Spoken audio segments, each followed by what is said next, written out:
Florida biz owners wild plot, mothballs vs. endangered birds. Imagine finding a beautiful Florida beach littered with toxic mothballs. That's exactly what happened on St. Pete Beach, where two business owners now face serious felony charges. Their alleged crime: spreading 1,500 mothballs across the sand, all to drive away an endangered bird species. If convicted, they could be looking at 5 years in prison and hefty fines. It all began in late April when beachgoers discovered these strange white orbs on St. Pete Beach's pristine sand. These were just any balls. They were mothballs.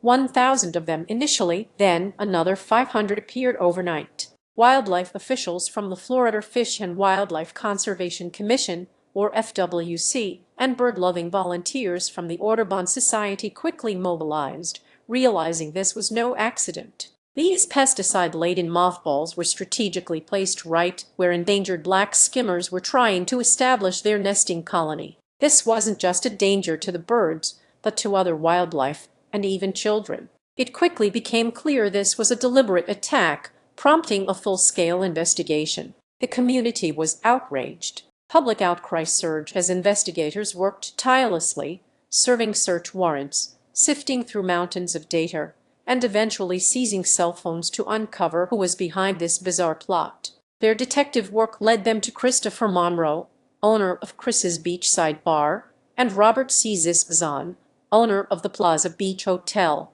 Their alleged motive: a shocking fear of losing revenue. They reportedly conspired to use mothballs to scare away the birds from nesting near their businesses. Surveillance footage and receipt records showed Zisbazan purchasing a large quantity of mothballs. But the most damning evidence came from their cell phones. Incriminating text messages between Monroe and Zisbazan revealed their shared disdain for the birds and their elaborate plan to keep them from nesting. One text allegedly read, "They are the worst birds," expressing fear that nesting fences would block beach access and impact business. Another message expressed concern over losing $25,000 to $50,000. Cell phone tower data even placed both men at the scene on the nights the mothballs appeared. Monroe and Zisbazan now face charges for illegal dumping, a third-degree felony, and a misdemeanor for attempting to harass an imperiled species, while the Black Skimmers, a species with roughly 6,800 individuals in Florida,